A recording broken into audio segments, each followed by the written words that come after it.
না মুক্ত বানানোর জন্য।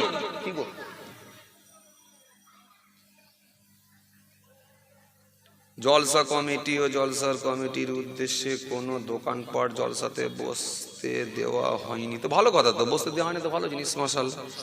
আজ দুপুরে কবরবাসী রুহের মাগফিরাতের উদ্দেশ্যে মহল্লার মা বোনেরা দিয়ে 35 থেকে 40 খতম কোরআন পাঠ ও 24 থেকে 25 লক্ষের অধিক কলেমা খানি, আচ্ছা, কলমা শরীফ মসজিদে অনুষ্ঠিত করা হয়েছিল। দোকানপাট বন্ধের দরকার আছে কি না একটু? ও আচ্ছা, না না, দোকান বন্ধ করেছেন, একদম ভালো করেছেন, আমি এটার পক্ষে, আমার এটা পূর্ণ সমর্থন রয়েছে। দোকান বসতে দেননি, খুব ভালো করেছেন, খুব ভালো করেছেন, খুব ভালো করেছেন। আমি আপনাকে প্রথমেই একটা কথা বলবো, এমন কোনো কাজ করা অনুচিত যার দ্বারাই পাপ সংগঠিত হয়। আমরা পুণ্যের জন্য, নেকির জন্য, নেকি কামাতে এসে যদি পাপ কাজের সঙ্গে সম্পৃক্ত হয়, তাহলে আর লাভটা কি হলো? যেখানে দোকান হয়, বাজার হয়, বা এই নাগলদোলনা, তারপরে আর সব কি বলেন না, যে সব জাম্পিং, এই যে চোরকি, এইসব হেন তেন যেখানে দেওয়া হয়, সেখানে দেখবেন নারী আর পুরুষ এক জায়গায় জমায়েত হয়। আর বেগানা নারী আর পুরুষ যদি এক জায়গায় হয়, তৃতীয় ব্যক্তি হিসাবে হাদিসে এসেছে ইবলিস, শয়তান প্রেজেন্ট হয়। তাহলে শয়তানের করণীয় কাজগুলো সে করাবার চেষ্টা চালায়। তাহলে এর জন্য কিন্তু আপনি নিজেও ধরা খাবেন। আপনি যে মুখে দাঁড়িয়ে রেখে মাথায় টুপি দিয়ে বসেছেন না, আপনি ধরা খাবেন। কেন? কেন? ইয়া আইয়ুহাল্লাযীনা আমানু কু আনফুসাকুম ওয়া আহলিকুম নার ওয়াকুদুহান নাস ওয়াল হিজারা। আল্লাহ বলেছেন তুমি বাঁচো আর তোমার পরিবার বর্গকে বাঁচাও। কোথা থেকে? জাহান্নামের আগুন থেকে। কেন? যে জাহান্নামের আগুন হবে মানুষ আর পাথর দিয়ে। তাহলে এই যে পরিবারকে আপনি বাঁচাতে পারলেন না, আপনার 16 বছরের মেয়েটা চলে এলো এই বাজারেতে, আপনার বিবি চলে এলো এই বাজারেতে, এসে দোকানদানি করছে, পরপুরুষের সঙ্গে কথাবার্তা বলছে, আর আপনি মুখে দাড়ি রেখে মাথায় টুপি পরে এখানে এসে বসলেন, লাভটা কি হবে? তাহলে এমন কাজ না করাটাই ভালো, যাতে করে পাপ হবার সম্ভাবনাটা অনেক বেশি। এই জন্য আপনি যে দোকান দেননি, আমি একেবারে পূর্ণ সমর্থন করি, কোনো সমস্যা নেই, ঠিক করেছেন, একদম দোকান দেননি। আমি এর তীব্র বিরোধিতা করি, যেখানে দোকান হয়, বাজার হয়, তার তীব্র বিরোধিতা করি আমি। তো সুতরাং দোকান বাজার দেননি, খুব ভালো করেছেন, খুব ভালো করেছেন। আল্লাহ নামের তাসবিহগুলো পড়ার সুযোগ পায়, সুবহানাল্লাহ, আলহামদুলিল্লাহ, আল্লাহু আকবার, এই যে তাসবিহগুলো পড়ার সুযোগ পায়, এই জন্য আমরা যতক্ষণ এখানে বসে থাকবো, আমার আল্লাহ খুশি হয়ে গিয়ে আমাদেরকে আল্লাহ ইচ্ছা করলে সওয়াবের হকদার করবেন। সুতরাং গুরুত্ব দিয়ে আমরা এই মাহফিলে এসে বসবো এবং কথাগুলোকে আমরা মূল্যায়ন করার চেষ্টা করব, পাশাপাশি সেগুলোকে বাস্তবায়ন করার চেষ্টা করব। নিশ্চিতভাবে আমরা ইহকালে শান্তি, পরকালে মুক্তি আমার আল্লাহ পাক দেবেন। তো ভাইরা আমার, বন্ধুরা আমার, সাথী মহব্বতের ভাইরা, এসেছি আপনাদের ছেলে, আপনাদের ভাই, আপনাদেরই ছেলে, আপনাদের পীরের আওলাদ, দরবারে ফুরফুরা শরীফ, আশিকে রসুল, সুলতানুল ওয়াইজিন আলা হযরত ছোট হুজুর পীর কেবলা রহমাতুল্লাহ আলাইহি, হুজুরের নাতি অর্থাৎ ছোট হুজুর কেবলার মেয়ের ছেলে, দরবারে পীরনগরী হুজুর পীর কেবলা রহমাতুল্লাহ আলাইহি, যিনি দাদা হুজুর কেবলা রহমাতুল্লাহ আলাইহি হুজুরের হাতে হাত দিয়ে দস্তে বায়াত সুবতে আফতা, কলকাতা 9 নম্বর হালদালেন, যিনি পীরনগরের পীর সাহেব ছিলেন, আহলে বায়াতের খানদান ছিলেন, জবরদস্ত আল্লাহর ওলি ছিলেন। সে হুজুর কেবলার আমি পৌত্র অর্থাৎ ছেলের ছেলে, আপনাদের ছেলে, আপনাদের ভাই পীরজাদা মাহফুজুল্লাহ হুসাইনি এসে হাজিরা দিয়েছি। অল্প সময় সংক্ষিপ্ত কিছু বয়ান করে আপনাদের খেদমত থেকে বিদায়। খুব কষ্ট আপনাদেরকে দেবো না, কারণ আপনারাও টায়ার্ড আছেন, আপনারা দিনের বেলা খাটাখাটনি করা শরীর যথেষ্ট পরিশ্রম করেন, বিভিন্ন রকম কর্মের সঙ্গে সম্পৃক্ত, আর রাত্রে বসে বসে এটা প্রত্যেক দিনের ব্যাপার হয়ে গেছে। আমাদেরও যেমন প্রত্যেক দিনে, আপনাদেরও প্রত্যেক দিন। কি কথা ঠিক কি না? আপনাদেরকে নিয়ে তো আমরা, আপনাদেরকে নিয়ে তো আমরা, তো সুতরাং আপনাদেরও প্রত্যেক দিন, আমাদেরও প্রত্যেক দিন, আমাদেরও তো প্রত্যেক দিন চলে, কম বেশি প্রায় 7 মাস চলছে আপনাদের দোয়ায়। একেবারে যেদিনে তারাবি হবে সেদিনে জলসা স্টপ হবে আপনাদের দোয়ায়, কথা বুঝতে পারছেন? এর মাঝখানে কম বেশি প্রায় আমার 9 থেকে 10টা রাজ্য ঘোরা হয়ে গেল আলহামদুলিল্লাহ আপনাদের দোয়ায়। গত 19 তারিখও ছিলাম, বোম্বাই ছিলাম, হায়দ্রাবাদে ছিলাম, সেকেন্দ্রাবাদে ছিলাম, আহমেদাবাদে ছিলাম, ত্রিপুরায় ছিলাম, আসামে ছিলাম, এইভাবে প্রায় 9 থেকে 10টা রাজ্য ঘোরা হয়ে গেল আপনাদের দোয়ায়। তো যাই হোক, এখনো কতগুলো রাজ্য প্রোগ্রাম বাকি আছে ঈদের পরে আলহামদুলিল্লাহ। দোয়া রাখেন। অল্প সময় সংক্ষিপ্ত কিছু বয়ান করব, আপনাদের দোয়া খুব বেশি সময় নয়। আমি আপনাদেরকে শেখাতে আসি না, বাল্লিগু আন্নি ওয়ালাউ আয়া, এইদিকে লক্ষ্য করে দুটো একটা কথা জাস্ট খালি স্মরণ করাতে এসেছি। নবী দায়িত্ব দিয়েছেন পৌঁছে দাও, আন্নি আমার তরফ থেকে ওয়ালাউ আয়া, একটা লাইনও যদি হয়, একটা আয়াতও যদি হয়, সেটাও পৌঁছে দাও। এই পৌঁছানোর জন্য আসা, আমি আপনাদেরকে শেখাতে আসিনি। আলহামদুলিল্লাহ এখানে এমনও মানুষ আছেন যে আমার বয়সের থেকে আপনার ওয়াজ শোনার বয়স বেশি হয়ে গেছে, আছে না? না, আমার বয়সের থেকে আপনার ওয়াজ শোনার বয়স বেশি হয়ে গেছে, এমনও লোক আছে। 80 বছর বয়স, 55 বছর তো ওয়াজই শুনছি। আলহামদুলিল্লাহ, তো আপনাকে আর কি শেখাবো? না আলহামদুলিল্লাহ, শেখাতে না। আলহামদুলিল্লাহ আপনারা জ্ঞানী মানুষ, যথেষ্ট আপনারা ধার্মিক, যথেষ্ট দিনী কালচার আপনাদের মধ্যে আছে, যথেষ্ট আপনারা দিনের সঙ্গে সম্পৃক্ত। আলহামদুলিল্লাহ, আল্লাহ আপনাদেরকে কবুল করেন, আল্লাহ আমাদের সকলকে কবুল করেন। আমরা জোরে বলি আল্লাহুম্মা আমিন। ভাইরা আমার, বন্ধুরা আমার, সাথী মহব্বতের ভাইরা, আসেন মনে রাখবেন আমরা হলাম ইসলাম ধর্মের মানুষ। আমাদের ধর্ম হলো ইসলাম। ইসলাম, ISLAM, Islam. I for I, S for sword, L for love, A for all, M for mankind. I so love all mankind. আমার উচিত সারা বিশ্বের মানুষকে ভালোবাসা। যিনি সারা বিশ্বের মানুষকে ভালোবাসতে পারলেন তিনি প্রফেট মুহাম্মদ মুস্তাফা সাল্লাল্লাহু আলাইহি ওয়াসাল্লামের একটা আদর্শকে অনুসরণ করলেন। কোন নবী? যে নবী ঘোষণা দিয়েছেন আনা খাতিবুন নবী লা নাবিয়্যা বা'দি, আমি হলাম জগতের শেষ নবী, আমার পরে আর কোনো নবী আসবে না। মুহাম্মদ সাল্লাল্লাহু আলাইহি ওয়াসাল্লাম has been the most practical and most successful of all prophets. সেই নবী জিনাত তুলনা হয় না। কোরআন স্পষ্ট ঘোষণা দিয়েছে, ইয়া আইয়ুহাল্লাযীনা আমানু ইসতাজিবু লিল্লাহি ওয়া লিরাসূল ইযা দাআকুম, ইয়া আইয়ুহাল্লাযীনা আমানু লা তারফাউ আসওয়াতাকুম ফাওকা সাওতিন নবী মা আতাকুমুর রাসূলু ফাখুযুহু ওয়া মা নাহাকুম আনহু ফান্তাহু। কোরআন এক জায়গায় নয়, একাধিক জায়গায় তার হাবিবুল্লাহর শান নিয়ে আল্লাহ তুলে ধরেছেন। তো সুতরাং ধর্মের দিকে যদি দেখেন, আপনি শ্রেষ্ঠ ধর্ম পেয়েছেন আলহামদুলিল্লাহ, স্বচ্ছ ধর্মটাই আমরাই পেয়েছি আলহামদুলিল্লাহ। আর আপনাকে পথ দেখানেওয়ালা, রাস্তা দেখানেওয়ালা টিচার আল্লাহ যিনাকে মনোনীত করেছিলেন তিনি হলেন হাবিবুল্লাহ। আল্লাহ রাব্বুল আলামিন যিনাকে ভালোবেসে আমাদের জন্য গিফট করেছিলেন, আমাদের জন্য আল্লাহ পাক দান করেছিলেন, আল্লাহ ভালোবেসে দিয়েছিলেন, তিনি হলেন হাবিবুল্লাহ, যিনি হলেন শ্রেষ্ঠ নবী। তো শ্রেষ্ঠ নবী আমাদের, শ্রেষ্ঠ ধর্ম আমাদের, শ্রেষ্ঠ গ্রন্থ কালামুল্লাহ কোরআন শরীফ। দলাই লামার মতো মানুষ, উইলিয়াম মুরের মতো মানুষ, গ্যারি মিলারের মতো মানুষ, এরকম এডুকেটেড মানুষ, পৃথিবী বিখ্যাত মানুষ, যাদের জনপ্রিয়তা গোটা পৃথিবী জুড়ে, তারা বলছেন জি জি there is fall in the world no other book which has remained 12th century so pure a text, therefore remember me, I will remember you, give thanks to me and reject not me। Higher educated মানুষগুলো, পৃথিবী বিখ্যাত মানুষ, যাদের জনপ্রিয়তা গোটা পৃথিবী জুড়ে, যারা পপুলার হয়ে গিয়েছিলেন, এত বিশাল এরকম ব্যক্তিত্ব সম্পন্ন এইরকম মানুষগুলো, যাদেরকে গোটা পৃথিবীর মানুষ চেনে, এরকম পপুলার ব্যক্তি, এরকম হায়ার এডুকেটেড মানুষগুলো, তারা ইসলামের ছত্র ছায়া এসে কালেমা পড়ে ঈমান কবুল করে নিয়েছে। কথা বুঝে আসছে? আপনি বোঝেন না, তাই ধর্মের বিধান আপনি মানতে পারেননি। আর কিছু ছিটে ফোটা তারা ইসলাম ধর্মকে কলুষিত করার চেষ্টা চালায়। এরা জানে না, এরা জানে না ইসলাম ধর্ম, জানে না, এরা পড়াশোনা করে না, স্টাডি করে না। নবী মুহাম্মদ সাল্লামকে নিয়ে বেফাস মন্তব্য করে, কটু কথা নবী সম্পর্কে বলে। হায় রে হায়, লজ্জা লজ্জা লজ্জা। পৃথিবী বিখ্যাত মানুষ যারা, এইরকম হায়ার এডুকেটেড মানুষগুলো, তারা আমার নবীর আদর্শের কাছে মুগ্ধ হয়ে গেল। আর তুমি আমার নবীর বিরোধিতা করো, কোথাকারের কে? দুটো আমরা ভাতে দে, তুমি আমার নবীকে চেনো, আমার নবী সম্পর্কে পড়াশোনা করেছো, স্টাডি করেছো, নবীকে নিয়ে একবার ভেবেছো, নবীর সম্পর্কে তুমি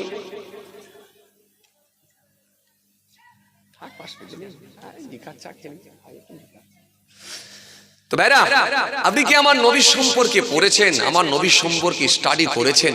নবীর সম্পর্কে আপনি পড়লেন না, জানলেন না, নবীর সম্পর্কে আপনি বাজে মন্তব্য করে বসলেন। এটা অত্যন্ত বেদনাদায়ক, এটা অত্যন্ত কষ্টদায়ক কথা বুঝে আসছে।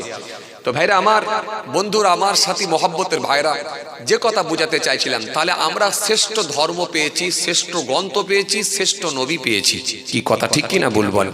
শ্রেষ্ঠ ধর্ম আল্লাহ আমাদেরকে দিয়েছেন। অনেকে বলে ধর্ম নাকি, ইসলাম ধর্ম নাকি 3 দিনের ধর্ম।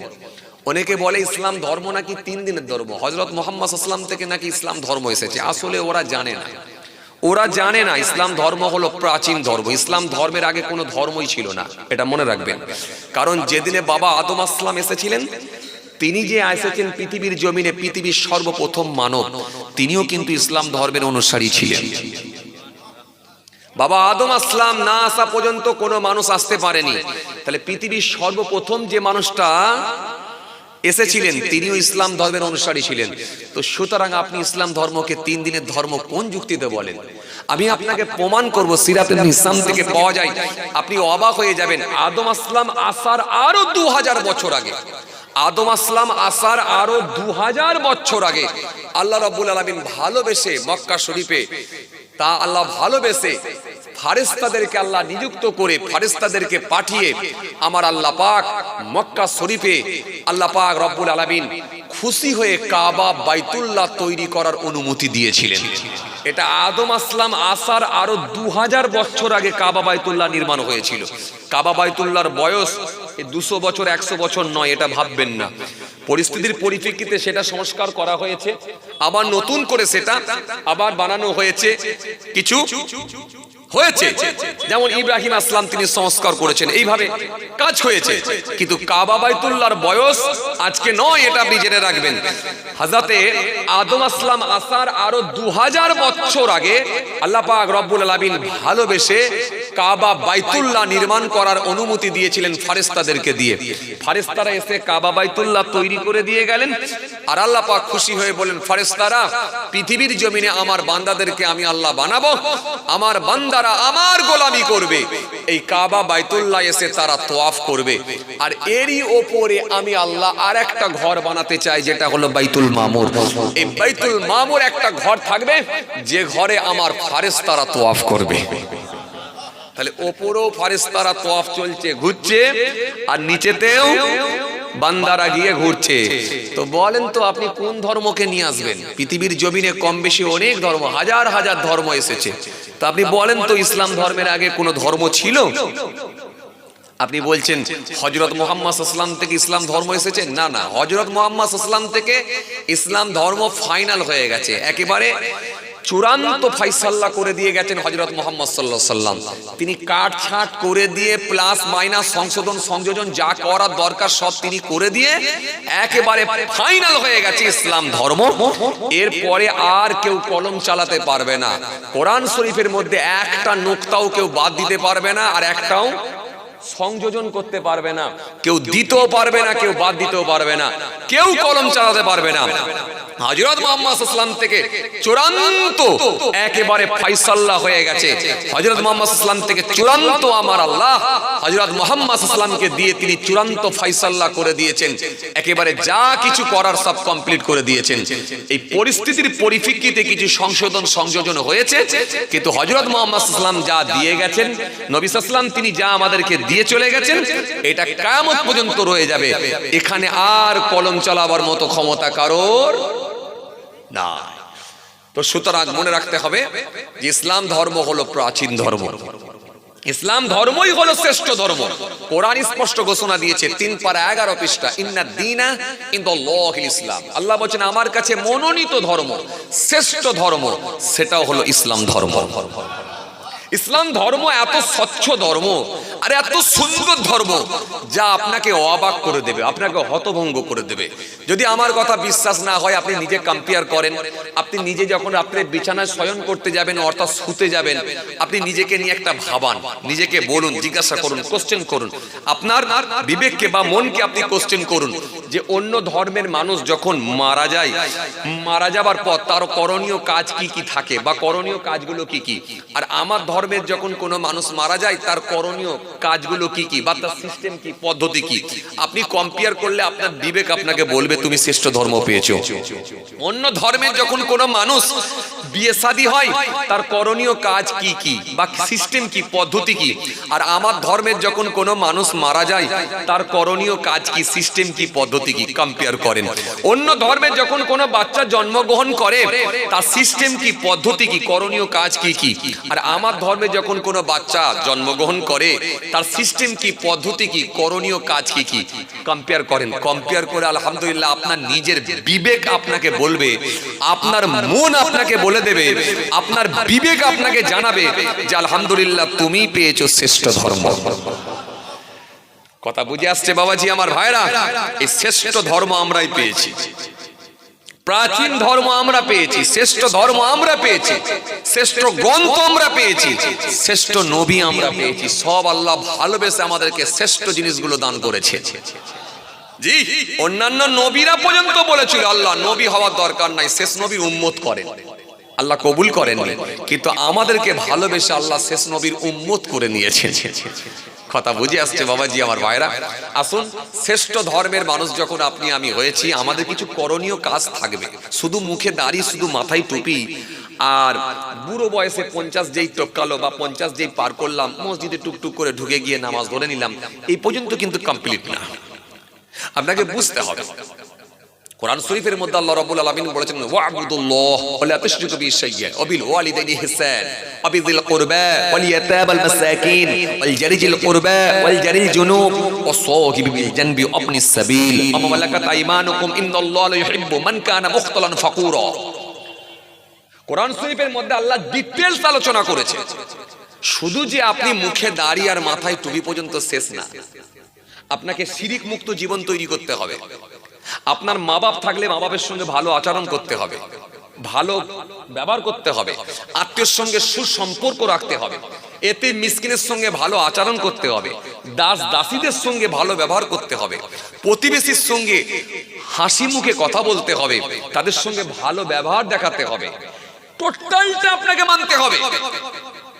টোটালটা আপনার পারিবারিক জীবন, সাংসারিক জীবন, রাজনৈতিক জীবন, অর্থনৈতিক জীবন, সামাজিক জীবন, পুরোপুরি কাটামোটা নবিয়ানা নকশাই তৈরি করতে হবে। ইন্নাল্লাহা লা ইউহিব্বু মান কানা মুখতালান ফাখুরা।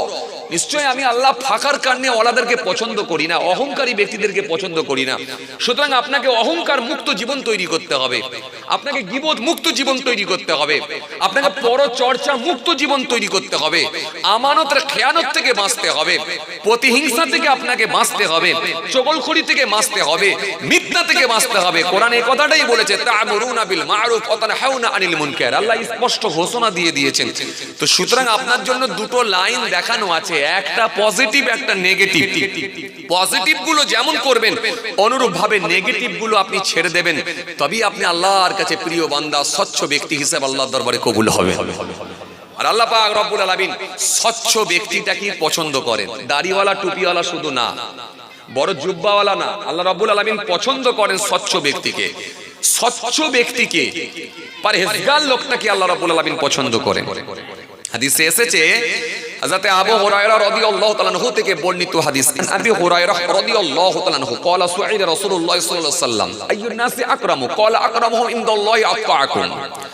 হাদিসের মধ্যে এসেছে, হযরত আবু হুরায়রা রাদিয়াল্লাহু তাআলা আনহু থেকে বর্ণিত হাদিস, রাসূল সাল্লাল্লাহু আলাইহি ওয়াসাল্লাম কে জিজ্ঞাসা করা হলো, আইয়ুন নাসি আকরামু, ইয়া রাসূলুল্লাহ, হাবিবাল্লাহ, হুজুর হুজুর হুজুর সম্মানীয় ব্যক্তি কে?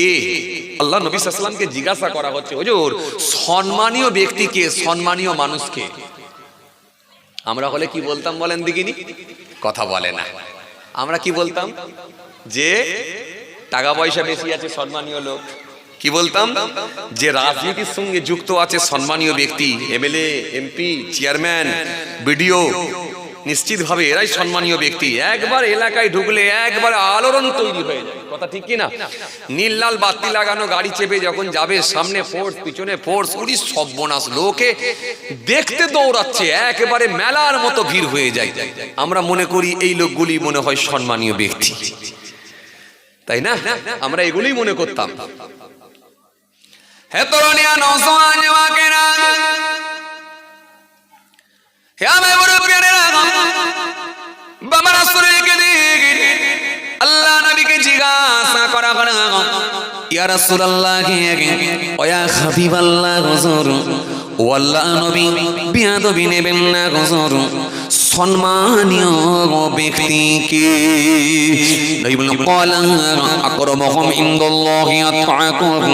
আল্লাহ নবী সুন্দর করে জানিয়ে দিলেন, সম্মানীয় ব্যক্তি হলো সেই মানুষটা, যে মানুষটা আল্লাহর কাছে সবথেকে বেশি পরহেজগার, পরহেজগার, দিনদার, খোদা ভীরু তাকওয়াওয়ালা, এক কথায় যার ভেতরে আল্লাহর ভয় যত বেশি ঢুকবে আল্লাহ দরবারে সে মানুষটা তত বেশি স্বচ্ছ হয়ে যাবে।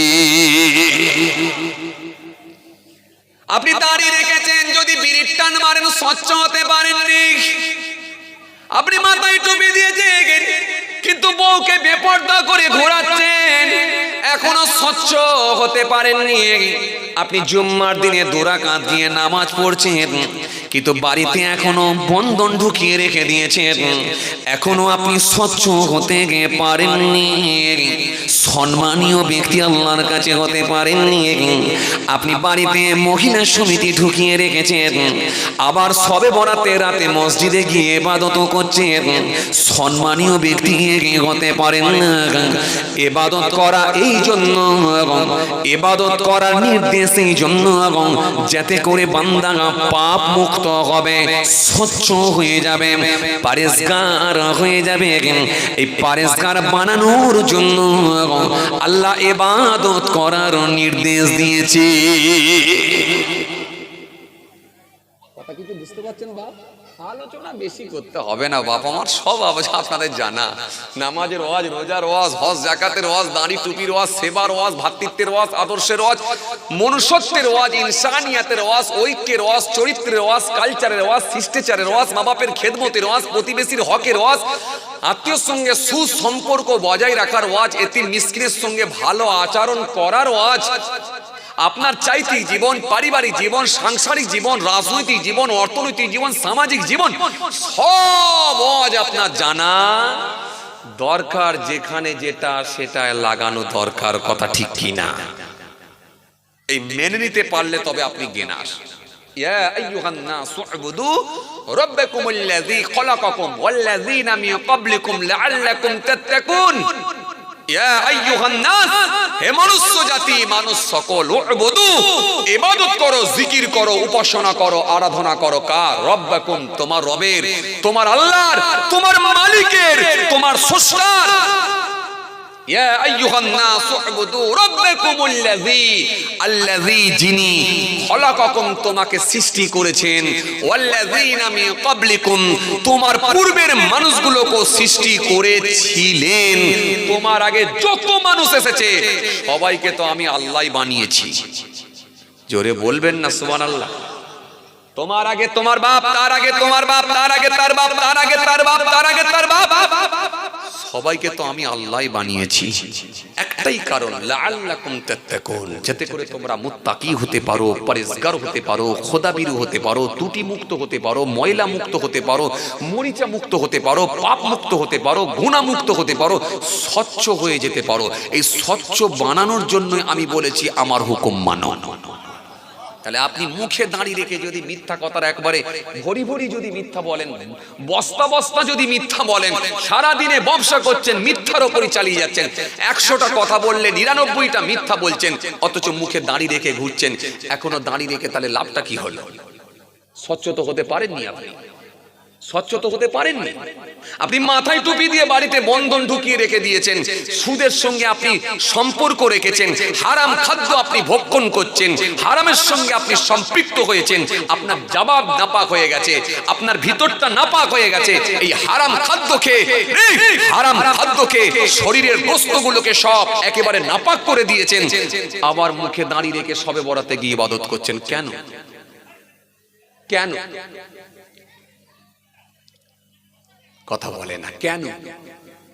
আরে বাবা, সবে বরাতের ইবাদত তো এই জন্য, রাতে ইবাদত করতে যাচ্ছেন তো এই জন্য, দাঁড়িয়ে রেখেছেন তো এই জন্য, 5 ওয়াক্ত নামাজ তো এই জন্য, রোজা তো এই জন্য, যাতে করে আপনাকে পাপ মুক্ত বানিয়ে দেবে, গোনাহ মুক্ত বানাবে। আপনাকে গোনাহ মুক্ত বানানোর জন্য তো ইবাদত। যদি কেউ নামাজ না পড়ে এতে তো আমার আল্লাহর কোনো ক্ষতি হবে না। যদি কেউ রোজা না রাখে আমার আল্লাহর তো কোনো ক্ষতি নাই। যদি কেউ সুন্নতে মুআক্কাদা না করে এতে আমার রাসূলুল্লাহর কোনো ক্ষতি নাই। সুন্নতে গায়র মুআক্কাদা যদি না করে আমার নবীর কোনো ক্ষতি নাই। বরং ফরজ এই জন্য, ওয়াজিব এই জন্য, সুন্নাত এই জন্য, মুস্তাহাব এই জন্য, ইত্যাদি যাই বলেন না কেন, ইবাদত করার নির্দেশ এই জন্য, বান্দাকে স্বচ্ছ বানানোর জন্য, ভালো বানানোর জন্য। তুমি রাতের বেলা পুকুরের মাছ তোমার থাকবে, কিন্তু তুমি রাতের বেলা বাড়িতে আরাম করে ঘুমাবে। তোমাকে টর্চ লাইট নিয়ে পুকুরের পাড়ে আর টর্চ মেরে পাহারা দিতে হবে না, কারণ এই গ্রামে একটা বেনামে যাই না, সবকটাই নামাজি দিনদার পারেজগার হয়ে গেছে। চুরিটা করবে কে? মাছ চুরি করার আর লোক নাই। তাহলে তোমাকে পারেজগার বানানোর জন্য, দিনদার বানানোর জন্য আল্লাহ ইবাদত করার নির্দেশ দিয়েছে, যাতে করে তুমি আরাম করে বিছানায় ঘুমাবে, তোমার পুকুরের মাছ চুরি হবে না। তুমি রাতের অন্ধকারে বিছানায় ঘুমাবে, মাছ আর কেউ চুরি করবে না। তুমি দিনের বেলায় আরাম করে তুমি ঘরের কাজ করবে, কিন্তু তোমার জমির আল কেটে কেউ বাড়াবে না। তুমি বাসে করে এক জায়গা থেকে আর এক জায়গায় যাবে, বাংকারের ওপরে ব্যাগ তুলে দিয়েছো, ব্যাগের ভেতরে মোবাইল আছে, ও বান্দা তুমি আরাম করে সিটেতে ঘুমিয়ে যাও, কারণ বান্দা এই বাসেতে যারা উঠেছে সবটাই তো পারেজগার দিনদার লোক। ব্যাগ আর চুরি করবে কে? আর মোবাইল চুরি করবে কে? চুরি করার লোক না। এই জন্যই তো ইবাদত করার নির্দেশ। এখানে যারা হাজী সাহেব আছেন জিজ্ঞাসা করে দেখবেন, মক্কা শরীফে যারা গেছেন, মদিনা শরীফে যারা গেছেন, আল্লাহু আকবার, হাজী সাহেব যারা আছেন জিজ্ঞাসা করে দেখবেন, মক্কা শরীফে গেছেন, মদিনা শরীফে গেছেন, হাজী সাহেব আছেন, জিজ্ঞাসা করে দেখবেন, জেদ্দা থেকে বাস ধরেছেন সোজা একেবারে মক্কা শরীফে যাচ্ছেন। এই যে বাসে উঠে পড়লেন আপনি, এই যে বাসে উঠে পড়েছেন আপনি, বাসে উঠে আপনি রিল্যাক্সে সিটে হেলান দিয়ে আপনি পুশব্যাক সিটে কাত হয়ে শুয়ে আছেন। আপনার ব্যাগ, আপনার পকেটের মোবাইল, টাকা পয়সা ব্যাগে ঢুকিয়ে দিয়ে ওপরে বাংকারে তুলে দিয়েছেন, কিন্তু আপনি এটুকু নিশ্চিত এই বাসেতে যতগুলো মানুষ উঠছে সব হজ করতে যাচ্ছে, চুরি হওয়ার কোনো ভয় নেই। এটুকু আপনি নিশ্চিত চুরি হওয়ার কোনো ভয় নাই, কারণ এরা যাচ্ছে হজ করতে, চুরিটা করবে। এই জন্য রব বলছে আমার হুকুমকে যদি তোমরা পরিপূর্ণভাবে মেনে নাও ভালো হয়ে যাবে, এই পৃথিবীতে আর কোনো অন্যায় থাকবে না। অন্যায় মুক্ত বানানোর জন্য আমি সমাজে কোনো অন্যায় যাতে না হয়, এই জন্যই তো আমি আল্লাহ বলেছি আমার হুকুম মেনে নাও। কথা কিছু বুঝতে পারছেন বাপ? ব্যাস, আর কিছু না। দাড়ি রাখতে আমি জোর করব না, নামাজ পড়তে আমি জোর করব না, আপনাকে আমি কি বলে বেশি বেশি করে রোজা রাখতে তাও বলবো না, আমি তাহাজ্জুদের নামাজ পড়তে বলবো তাও বলবো না। আপনি ইবাদত এমন করুন যাতে করে স্বচ্ছ হয়ে যান। এবার সেই ইবাদতটা কেমন হবে সেটা আপনার ব্যাপার, সেটা আপনার ব্যাপার। আপনি 5 ওয়াক্ত জোরে নামাজ পড়ে যদি স্বচ্ছ হতে পারেন আলহামদুলিল্লাহ, তাহাজ্জুদ, চাষের নামাজ, ইশরাকের নামাজ যদি বাড়িয়ে স্বচ্ছ হতে পারেন তাও আলহামদুলিল্লাহ, সেটা আপনার ব্যাপার। কিন্তু ইবাদত এমন হোক যাতে করে আপনি স্বচ্ছ হয়ে যেতে পারেন, যাতে করে আপনি স্বচ্ছ হয়ে যেতে পারেন, যাতে করে আল্লাহর কাছে সম্মানীয় ব্যক্তি হয়ে যেতে পারে। আর সম্মানীয় ব্যক্তিটাকে আল্লাহ পছন্দ করে, স্বচ্ছ ব্যক্তিটাকে আল্লাহ পছন্দ করে। কথা বুঝে আসছে? শুধু শুধু দাঁড়িয়ে রেখে কোনো লাভ নাই, শুধু শুধু দাঁড়িয়ে রেখে কোনো লাভ নাই। যে দাঁড়িয়ে আপনাকে অন্যায় মুক্ত বানাতে পারেন, যে দাঁড়িয়ে আপনাকে পাপ মুক্ত বানাতে পারেন, দাঁড়িয়ে এই জন্য আপনাকে পাপ মুক্ত করবে, টুপি এই জন্য আপনাকে অন্যায় মুক্ত করবে, গোনা মুক্ত করবে, গোনা মুক্ত বানানোর জন্য।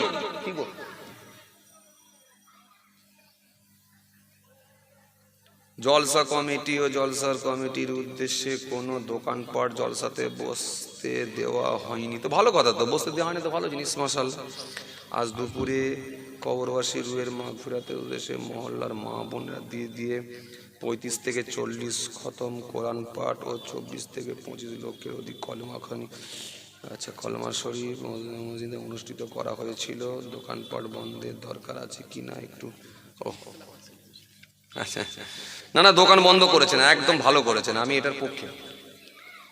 আমার এটা পূর্ণ সমর্থন রয়েছে। দোকান বসতে দেননি, খুব ভালো করেছে, খুব ভালো করেছে, খুব ভালো করেছে।